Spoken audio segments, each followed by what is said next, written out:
Ghana's Constitution Review Committee handed government a roadmap for the most significant overhaul of local government in a generation. The government's position paper has already accepted some of it, rejected the rest, and quietly redrawn several proposals into something else entirely. But how will these changes look like on a city like Accra, that flats on queue, drowns in its own waste? Now, in this edition, lessons from a mayor.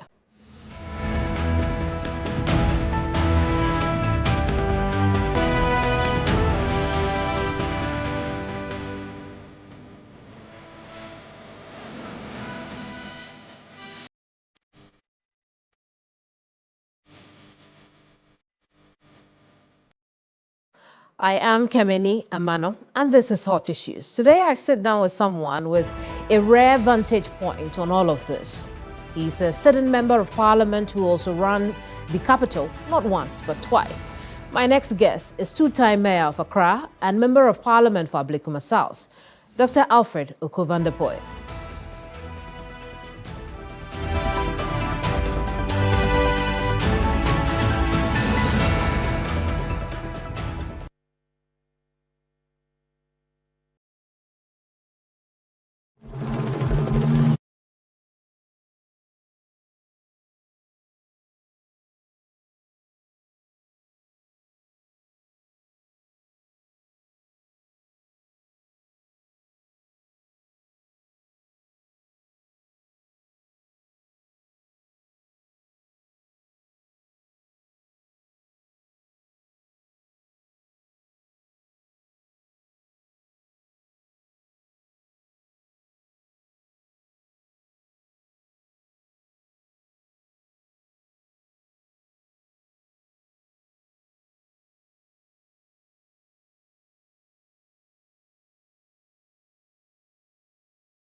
Honorable, you're welcome to Hot Issues.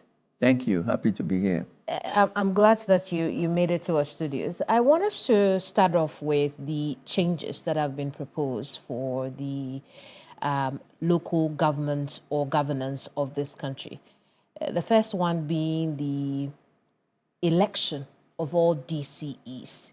You have occupied the position of Chief Executive of Metropolitan Assembly, Accra, that is, before, twice. What does this do to the assemblies? Thank you for the opportunity to be here with you today. And let me greet your viewers, and particularly those who might be watching from the constituency of Ablekuma South. You know, local governance is a very important part of our structure of building our nation. And the development of our country is very important at the grassroots, which is what we call local governance. Mm-hmm. And the days of appointments to that level, I think, should be a thing of the past. Why am I saying that? The fundamentals of our election of elected officers must start at the grassroots. We should let the people have a say in who leads them at the grassroots. Because if the people have a say in electing who leads them, then they are part of the development of the locality. Right. It's very, very important. Mm-hmm. The days when we imposed somebody appointed by the president on the people, and then they become stand-byers. Oh, this person has been brought to us by the president. Mm-hmm. So we'll see. Okay, now we say, look, because we've been electing our presidents, and we say that development of our nation starts at the grassroots. Now let's get the people involved. Let the people be part of the process in choosing who they want to lead them. But from your experience, will this work in every district, or there are certain districts that are not ready for election of their DCEs or MCEs? Well, I think that this subject has been on the table for a long time. So I am sure that every district in this country will be ready, because there are people within the community who really want to, who may not catch the eye of the president, but they are ready to lead, to say that, hey, I want to be part of the process. I want to win the people's vote so I can tell them what I would do for them, So I think that we are ready. You are ready? I think we are ready. Across all our districts in the country? I think across the length and breadth of this country, we'll have people who will come out. I'm sure that we'll have independent people, we will have people from our political parties, but they will come out and say that they want to vie for the leadership of the MMDs. Very well. I hear what you say, except that will it really be the people taking the decision when, based on the president's, not the president, that personalizes it, but based on the executive's proposal, the presidency will elect 5 people, and out of the 5 people, they'll be vetted, brought down to 3, then a vote will take place amongst the 3. So there's still that element of appointment or nomination, so to speak. So is it really true when we say that the people will have a say on who leads them? Yes, I think that every good thing must start from somewhere. If you don't start it from somewhere, you won't get anywhere. So what has been recommended for us is what you have just said. And so when the process takes place and the process gets to the grassroots, and we say these are the 5 people that we have found to be credible from this community. Let me use AMA for the Accra Metropolitan Assembly. And these are the 5 people that we are presenting to you. There will be people with credibility. There will be people with a commitment to work for the development of the community. So out of these 5 people, choose one. You understand? So I think it's a process that will advance. It's a process that at the end of the day, the people will say, we had a say, we chose. But why is the partisan option not better? In that it wouldn't now, it would, the executive will no longer have control over who is nominated. That control is curtailed. Well, I think we should eliminate the word control, because the executive is bringing the 5 people, and they said, these are your 5 people. They are from your community. They are from your jurisdiction. So you choose. The choice is yours. You choose. Maybe one day we will get to a place where people will go and say, I'm vying for it. So then we will choose from them. But for now, we say what has been recommended is that the executive will select 5 people, 5 credible people who they have vetted, pruned, and everything. Bring them to the constituency, bring them to the district. And they say, these are your 5 people. Vote for them. But I think the important thing here is that the decision would be made by the people. It will not be appointed, as we have had in the past. Right. Yes, the people from the jurisdiction will have the upper hand to select. At the end of the day, they will all line up. They will all go before the community. They will all tell the community what they want to do for them. At the end of the day, when the community votes, the community will hold them accountable. Remember, you said you are going to do this. So now you have the opportunity. Please do it for us. We are expecting that from you. I see. And I think it's another way of having to look at it is also the fact that, today you have MPs who are being elected from the same community.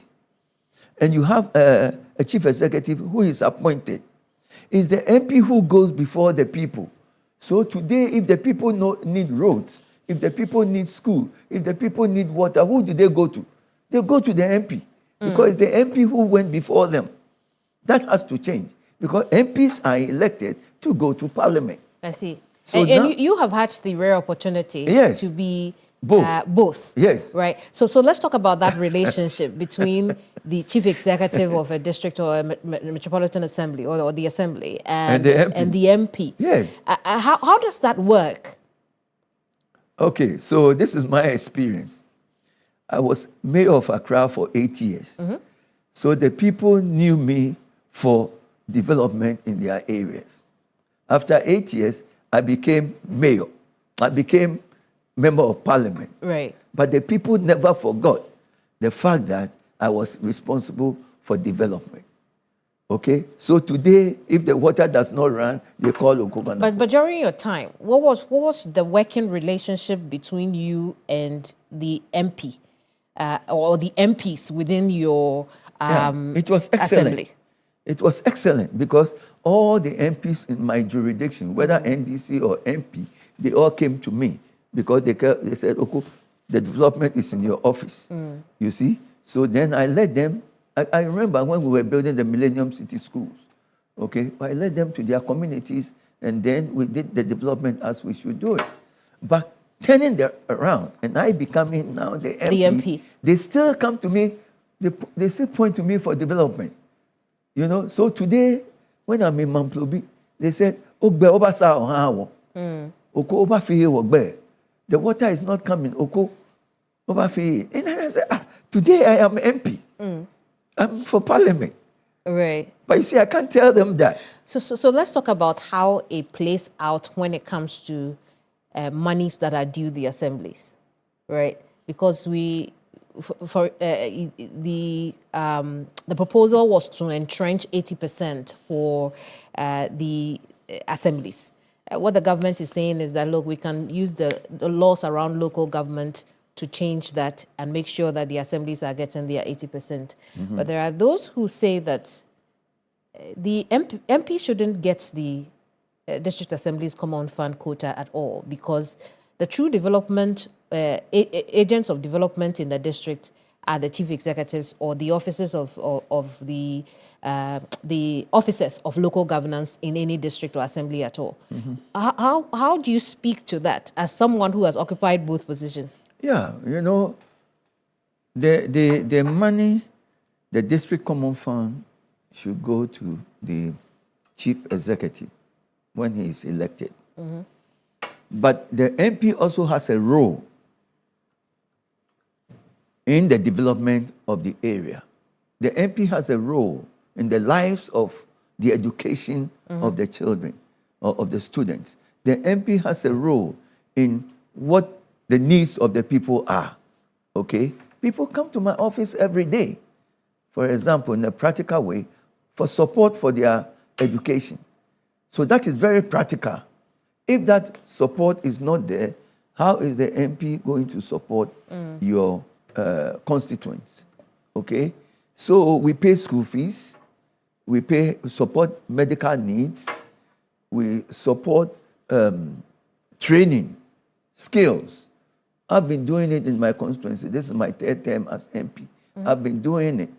Okay? So the need is also there for MPs to be able to support the programs and the needs of our constituents. But the large common share of our common fund would go to the chief executive, who is in charge of development in the community. In other words, MPs should continue to get a quota of the MP, district assembly's common fund. It shouldn't be reduced even. No, everybody knows the needs that come to the front desk of every MP's office. Okay, and it's huge. It's huge. What we are giving, sometimes you have to go outside what you are giving to find resources to support. Okay, to support our communities. They still see us, because they have voted for us, they see us as agents of their personal development and their community development. But the beauty of it is that the MP is still a member of the assembly. You understand? So the MP, being a member of the assembly, still has a hand as part of the decision making for the development within the area. I see. One proposal that had been made by the Constitution Review Committee in regards to DCEs was that we should limit the terms, or that we should have a term limit for occupants of that office. In fact, this is what it has said, that it should be no more than 2 terms or 5 years, which means that if this was the situation, you would have served 10 years, and then that would have been it, instead of the 8 years that you served. The government position on this is that we do not accept the proposal to limit a district chief executive to 2 terms or 5 years, whether consecutive or non-consecutive. But the government considers that the tenure of DCEs is more appropriately determined within the broader framework governing local government, and that a constitutionally entrenched term limit is not warranted. Here's my question that I draw from that. Does it matter how long a DCE is in office? Does it matter? You know, MPs have no term limit. So why would you limit the term of the chief executive? Why shouldn't we? When MPs have no term limit. Okay? And they are all going to be elected to different offices within the jurisdiction. Okay? Yeah, when we go to the upper end, the higher end, the president has a term limit. But the president's term of office is recommended to be 5 years, 2 terms. Okay? So, chief executives are with the people at the grassroots. If they love their chief executive and is doing well and continues to work for them, and that is what they want, why would you take it away from them? So no term limits? No. Let them, if that's what the people want, let the vote of the people change their person in office. You see, otherwise, sometimes you may take the baby and the bathwater away. Somebody who is doing a good job, the people love him. They want him to continue. And then you use a law to remove him. If the people love their person and he's doing a good job, let him continue. You know, if they don't want him because he's not doing a good job, then let them use the vote, their finger, to say, you are done. Go home. Let somebody else come. Very well. I want us to look generally at the evolution of our local government system. Has it served its purpose well? Well, you know, we are still pursuing excellence. We have to thank God for where we are. And we have to thank God for the opportunity that is ahead of us. These are all lessons learned. And we must take it to their advantage and for the benefit of the people. You understand? What and where we have come from, we have to appreciate it. We have to learn the lessons of the time. And then the most important thing is to ensure, we have that responsibility to ensure that what we are accepting and is coming now will endure to the benefit of the people and for our communities. If we accept this and it doesn't improve the livelihood of the people, then we have been of the greatest disservice to the people. Is it improving the livelihoods of the people? Well, you know, let me use my situation. When I was chief executive, I ended the shift system in Accra. And if you knew the shift system in Accra, then you would appreciate ending the shift system, constructing Millennium City schools at the grassroots level, and open doors of opportunity for our children to get better education. It has improved the livelihood of our people. It has endured to their benefit. And across the length and breadth of this country, other chief executives have done some wonderful things within their jurisdictions. Okay? So it has come very far. We have worked with it, but today we are calling for reforms, which is important.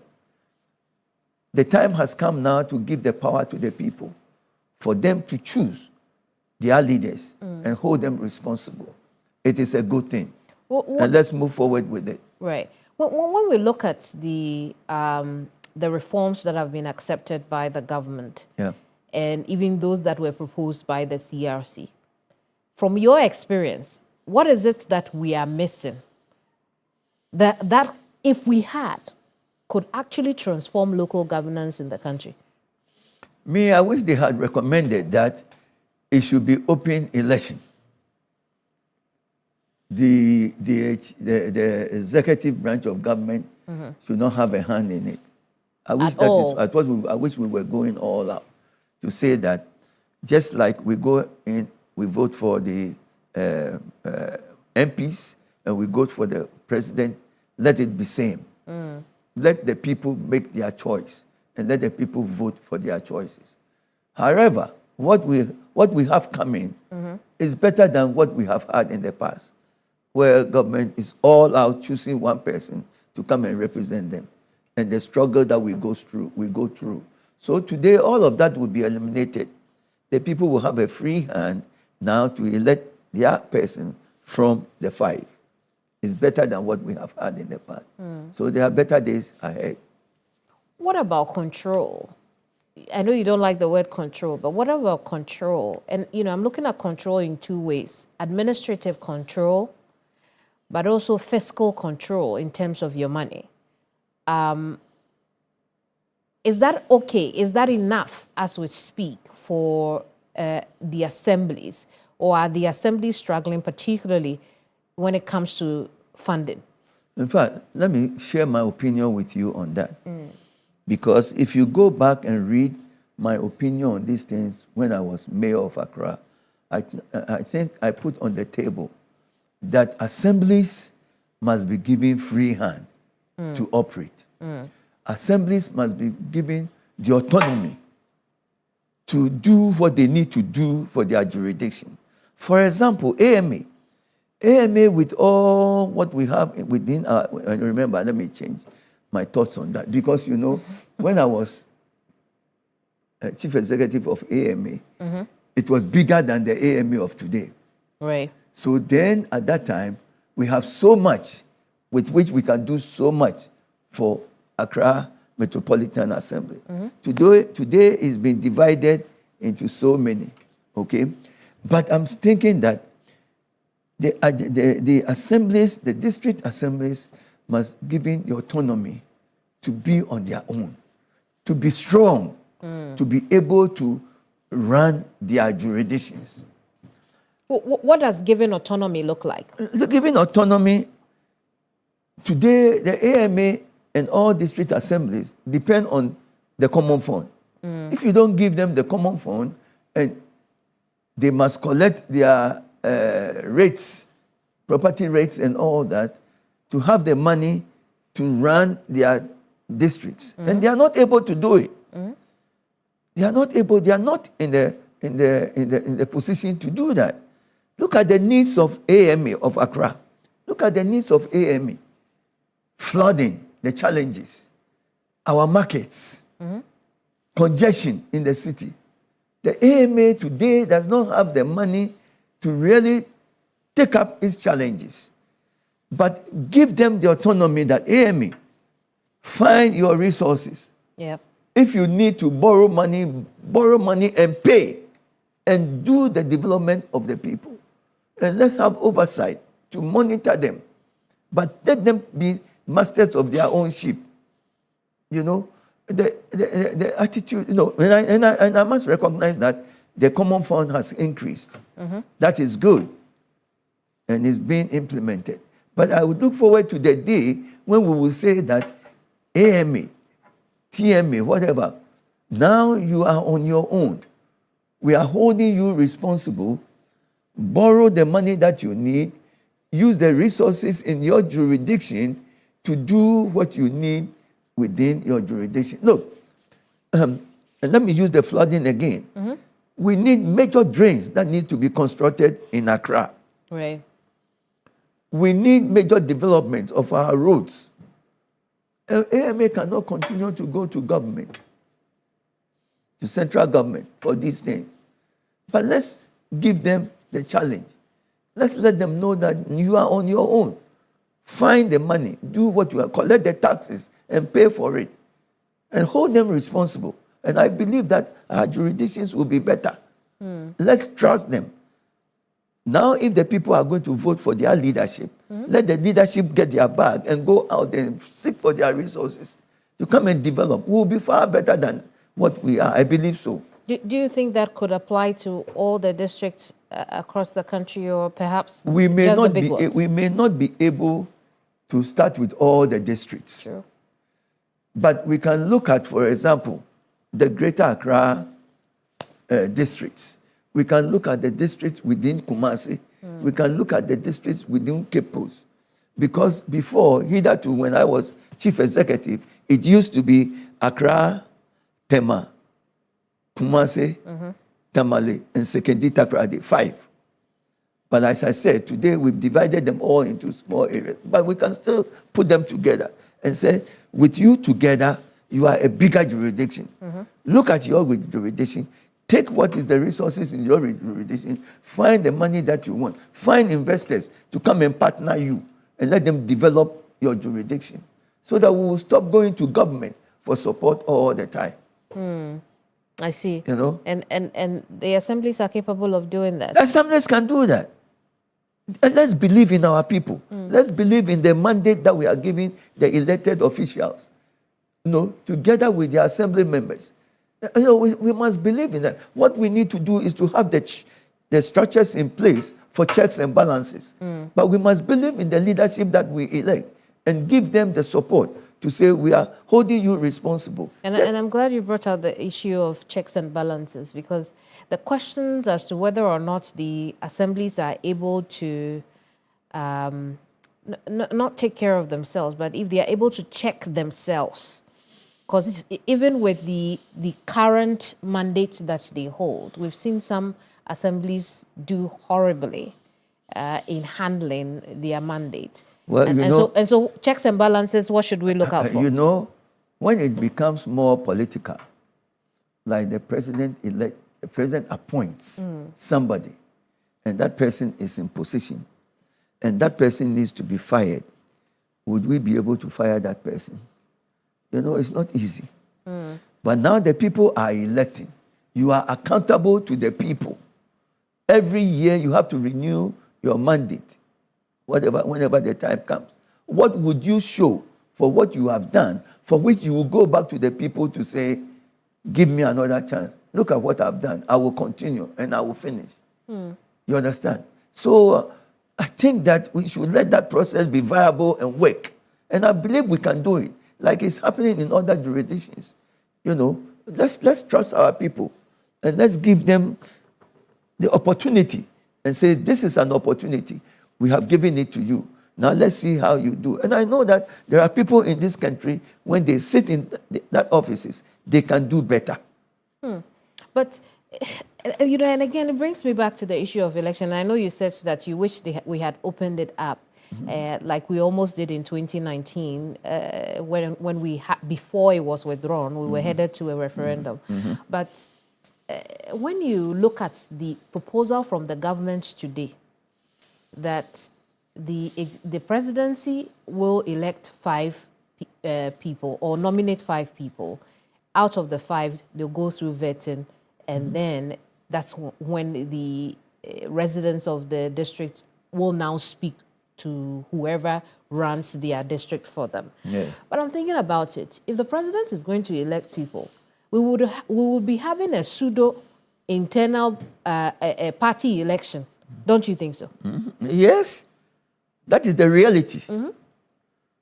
But that is what we have today. Shouldn't we reject it? Then we should reject it then.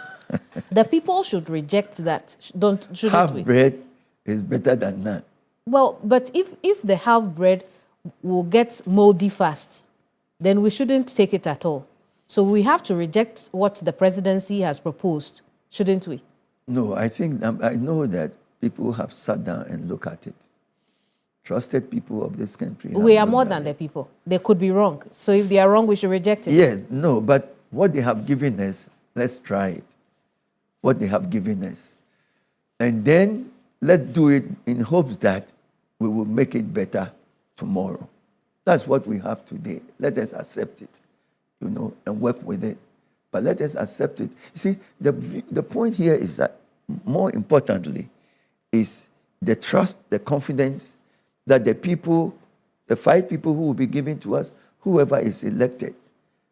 Because at the end of the day, you will know that, hey, my people who elected me are watching me. If I don't perform, how can I go back to them the next time? Well, we don't know. There is no clarity as to when there will be a vote of confidence or otherwise in whoever wins the election. Because remember that once the executive rejected the term limits, it means that until the president then decides that we do not want whoever is there anymore, let's hold another election. That is what it seems at this time when you reach the document. And so we appear to be defeating the purpose for which we wanted to elect our DCs in the first place. But the people will be happy that they are part of the process. All right. And that is significant. The people will be happy that they are part of the process. That is very significant. Very well. And if the people are happy that they are part of the process, and he or she is not performing, and the voice of the people begin to say, "Mene was small, it will get to high places." So we can only hope that it would improve service delivery. I'm sure it will be a good hope. Very well. I want us to spend the last 20 or so minutes on Accra. You had a very eventful 8 years in office as mayor of Accra. And like you rightly said, it was bigger than it is today. But when you look back, the Accra then and Accra today, are you happy? No. Why not? I'm not happy. First of all, I'm not happy that we subdivided it and broke it all down. And I keep asking myself the question, who is in charge? Who is in charge? Number 2, when we create opportunity, but we don't create the support to the extent that the people in that opportunity, as I'm saying, or I said before, can go all out for the development of their jurisdictions, then there's question mark. What are the constraints do you see today with regards to Accra? I wish that whatever we do, and I'm going to repeat it again, that we should open the door of support, resources. And I appreciate the fact that we are getting common fund. But I'm saying that we can do better than that. We can do, look, during my days, when we have challenges in Accra, we have to run to the central government. But I kept saying those days that let's give them the autonomy. Let's give Accra, Kumasi, Tekedita, Grade, Tamale, and those 5 districts, let's give them the autonomy. Let them take what they have in their jurisdiction and go anywhere and borrow money to come and develop their jurisdiction. Look, today, we are continue to have flooding in Accra. Today, we don't have a scientifically engineered, what do you call it, sanitation site. Okay, we keep dumping, and our MCs of today do not have the way out to do differently. Okay, it takes resources. It takes resources to do that. But Accra today, Accra should be able to go anywhere, find the money to come and develop Accra. Is Accra any cleaner than you left it? I should ask you, not me. I should ask you. You know the work that you put in. I should ask you. You saw what I did. All the decongestion. You saw what I did. And you are still in Accra. You were very. I have to ask you. You were very infamous. Don't put me in trouble. I'm asking you. Is Accra any cleaner? You are in Accra. Answer that for me. Me, I worked, but you were behind me. So you saw everything that I did. But you've been away for a while now. Put your question. You've been away since 2016 as mayor of as MP for Ablekuma South. Yes. And so when you look back at the Accra you worked so hard for, is it any cleaner? I'm asking you. You don't think Accra is clean, do you? Having said that, I said I did 8 years. You were monitoring. You saw everything that I did in Accra, and you know what is happening today. So you must be in a good position to. Why do you think we haven't been able to keep Accra clean? Having said that, you are implying that. But the question remains valid. Why do you think we haven't been able to keep Accra clean? I have said what I think should be done in our local governance so that we'll have the resources. As for the authority, we have it. Yeah. But authority without resources is limited. And seriously, I'm saying that we should not expect our people only with the common fund that we give them to be able to develop our jurisdictions. We can do better than that. And I wish we would do it. And if we would do that, then we can hold our chief executives responsible to say that, why are we still sitting around these challenges? Why are we sitting around these challenges? Why are we sitting over the years and we keep facing the same thing over and over again? So as mayor, while you were in the office, your biggest challenge was resource. It's always been. I see. It's always been resources. I remember those days when sometimes I would go to the president, whether President Atta Mills or His Excellency John Dramani Mahama. I will go to both presidents. I said both presidents. And I will go and plead. And they will give me the support. Okay? But I wish there was another way that by an act of parliament, we are given the authority to now be able to go out and look for money, look for investors to come and invest in our city. Partner us, and then let us develop our city and be held accountable for the opportunities that we have. Despite your lack of resources, you did a lot of work. Yeah. Decongestion. Yes. Cleaning up the city. Building schools. You were building schools. The Millennium City schools that we constructed in Accra, I had to go to the, what do you call them? USAID. All the way to America to get the money to come and do the schools. Right. So when you look back at your successors, the people who filled the office after you, was it worth it, all the work that you put in? I can answer that one without any fear. That the two mayors that came after me did not live up to my expectation. They did not. Because I expected them to follow what we did in Accra. For example, why did we continue to build in waterways? Why did we continue to allow people to do whatever they wanted with our city? They shouldn't have done that. That was politics. That one I can answer. Which one was politics? The fact that we built, look, everybody can tell you in Accra that when Okoe was mayor of Accra, you couldn't just build anywhere in waterways. If I see it, I'll take it down. But the 8 years that they came, they did not.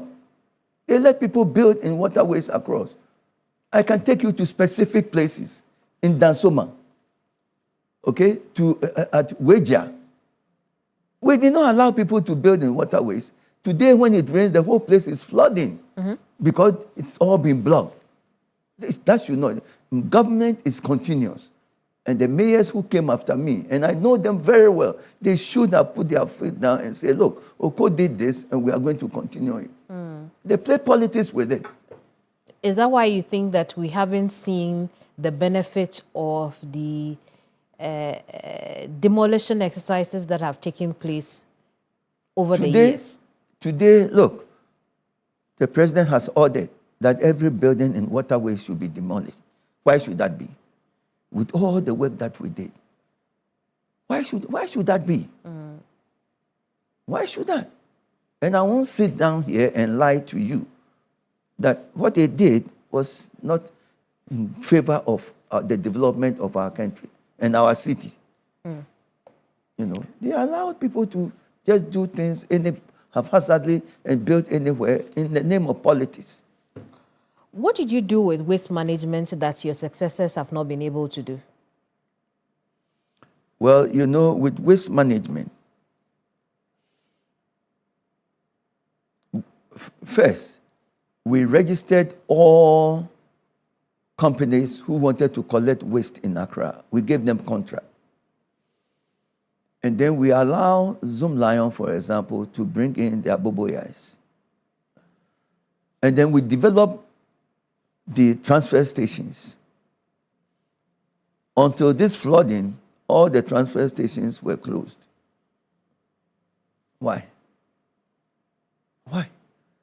We developed the transfer stations so that boboyas will collect the refuse and bring them to the transfer stations, and then the waste management companies will cut them and take them to the final destination.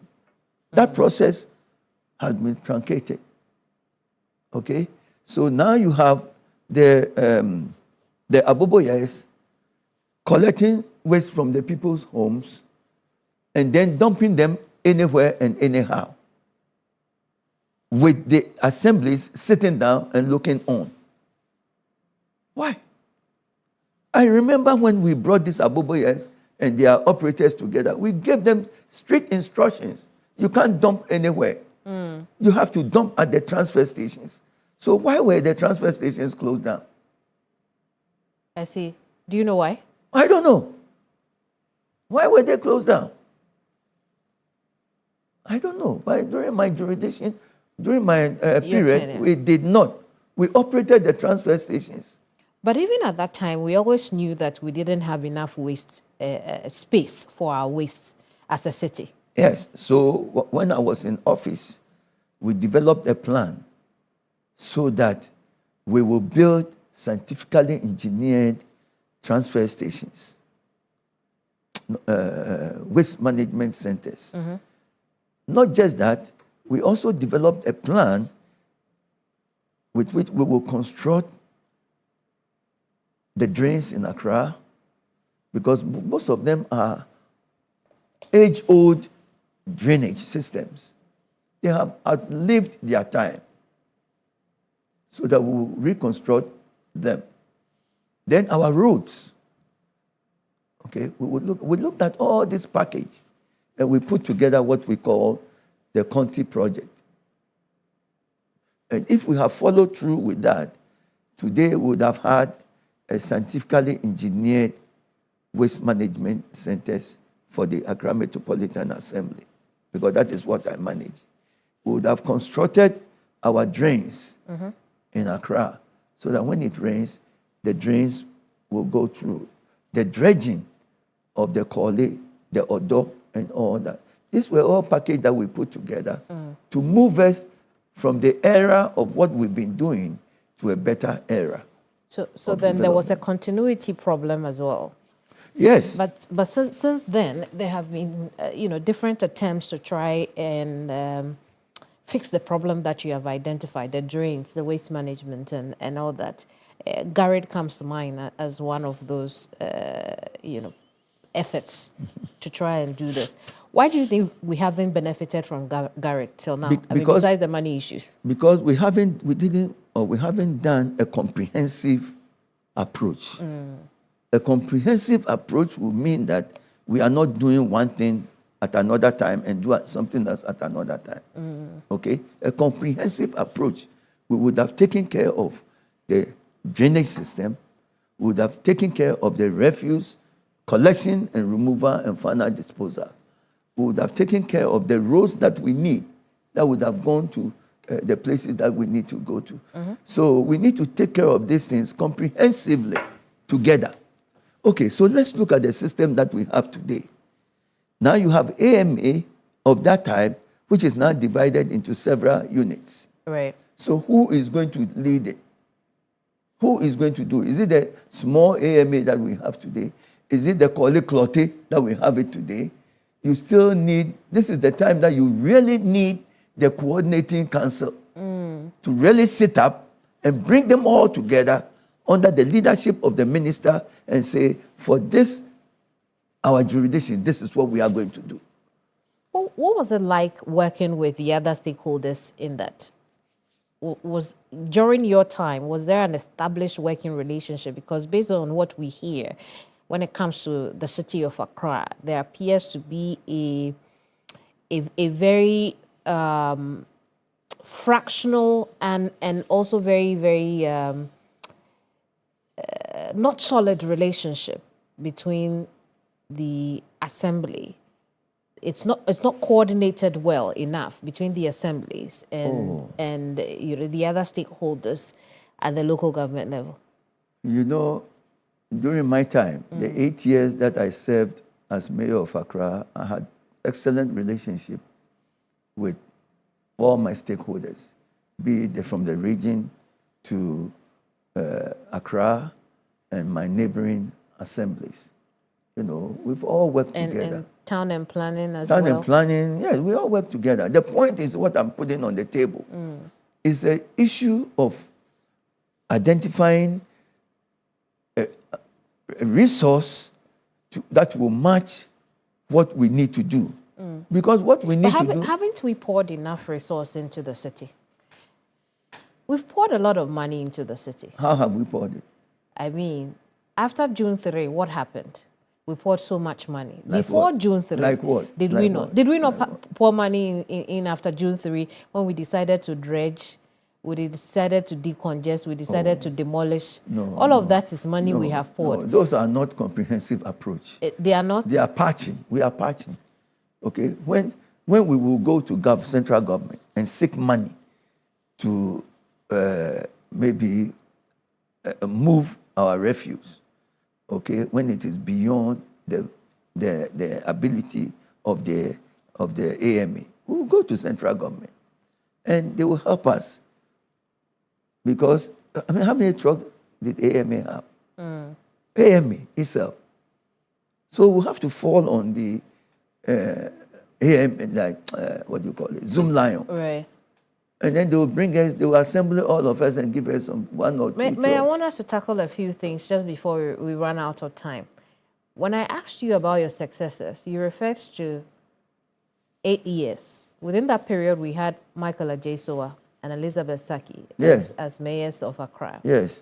You left out your third in succession, No, Michael. you said the ones who came right after me. No, I didn't say right. I said those who have come after you. Yes? You left Michael Kwakwa out. You left him out because he's a member of your party. No. Okay. No. I didn't leave him out because he's a member of my party. But Elizabeth Ajesua, Honorable Ajesua, and Elizabeth Saki, they came right after me. And when they came right after me, I expected them that they will continue what I have done. But I don't think they did. And that's what I'm saying. That's what I'm referring to. If they had continued what I did, because we constructed the Millennium City Schools. Yeah, but to be did fair, they continue? To be fair, Michael is also third in succession since you left office. Yes. Michael has been in office for what? 1 year? And what do you think? He has been in office for 1 year. So let's see. If he doesn't work well, I will say it. Okay. Let's leave that and go on to more important issues, right? I mentioned June 3rd earlier. It's one of the high points in your career as mayor for many reasons. Yeah. Why do you think that's the case? Because something happened that caused all of us to look back. And when the president called me and said, Okoe, what shall we do after this? I gave him a plan. And that is, I said, a comprehensive approach to answering all these solutions. We took it to Parliament. Parliament passed it. But then we went to the IMF. So we couldn't have the money to do what we needed to do. 500 million. Would have prevented what we saw this year. Yes. Yes. 500 million would have prevented, would have built the waste disposal site, scientifically engineered waste disposal. You see, when we blame people for waking up and dumping in our drains, the question is, what alternative really have we given them? Okay? And until we stand up as a country and we give the people the alternative, because we create waste every day. And if we don't do what we have to do as government and give the facility, people will find a way. But you remember at the time, you were blamed for incompetence. And in fact, the opposition party during that period had asked for your resignation. I mean, not knowing you were even planning to leave to go and become an MP. But let's talk about that period. Did you feel incompetent during that time? Because then, the argument was that if things were properly put in place, then we wouldn't have had the twin disasters of June 3rd, 2015. I don't think I was incompetent because I was one of the first mayors of the world who were invited by the Pope, and we spoke about climate change. After that, I was one of the first mayors of the world who were invited to Paris, and we signed the climate change accord, compact. Okay? So when I returned to my city, I said, we need to do something. And so I put together a comprehensive approach. We addressed the issue of waste management. And then we started with giving contract to the waste management companies, bringing in the Aboboyas, constructing the transfer stations. Those were all steps in the right direction, leading to a comprehensive, order of the day, so that in future it would have led to, if we got the $500 million, it would have got to the point where we will build a waste management site, scientifically engineered waste management site. We would have reconstructed the major drains of Accra. We would have deeply dredged the Kole, the Odo, put all this together in one approach. Okay? So here's the, as we wind down, For the victims and survivors of the incident that took place on June 3rd, 11 years ago, do you think that they've had justice? I don't know what you are asking about justice. Right. June 3rd came upon all of us, okay? It came upon all of us. That day, I had just ended the International Conference of Mayors. And that afternoon, we were just seeing them off when the rains came upon started. us. And the rain, to the highest that it came, took all of us by surprise. But what you are referring to was an incident that happened at Circle. Mm-hmm. That incident was not as a result of the rain. That incident was as a result of negligence from the operators of the filling station. But the flood complicated it. The flood came upon all of us. They have a responsibility to regulate their fuel tankers that was coming to their filling station. Mm. And they didn't do the right thing. So they ignited fire, and unfortunately, there were people that were taking shelter at the filling station. Okay? So the fire did not come as a result of the flooding.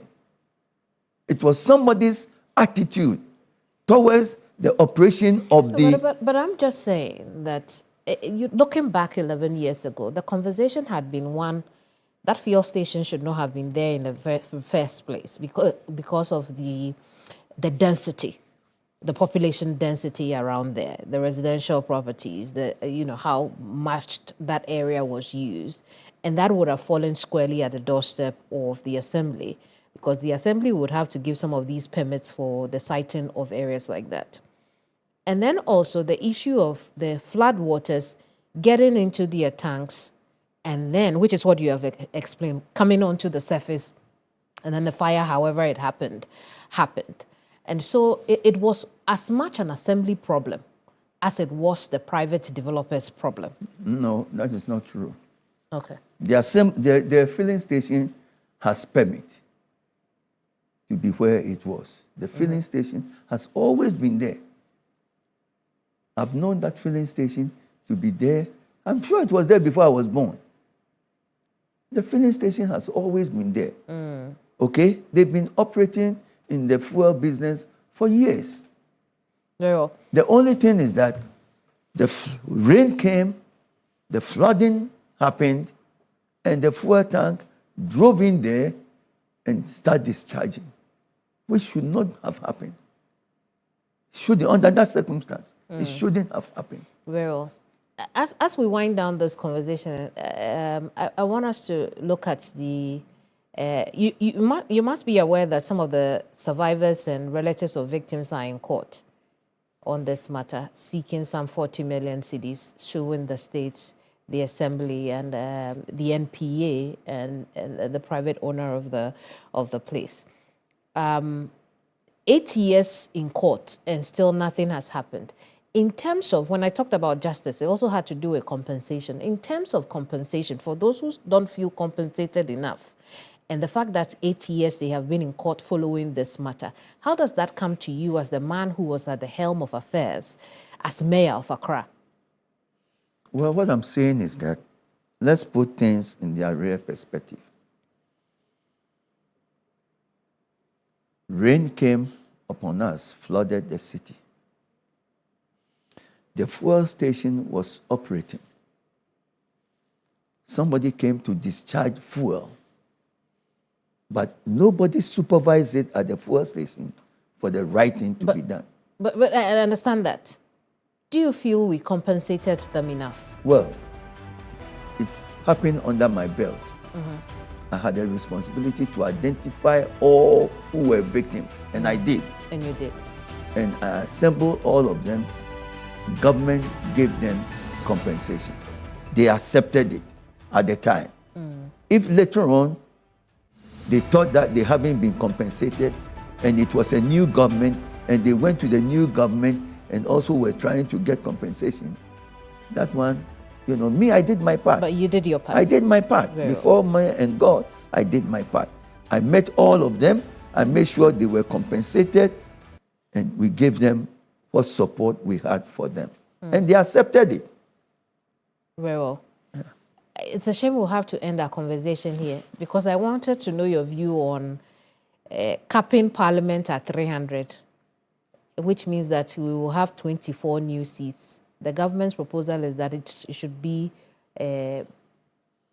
reserved for women and the youth and people with disability. Do we need 300 MPs? Do we need 300? You want representation. If you look at our parliament today, we don't have that much people.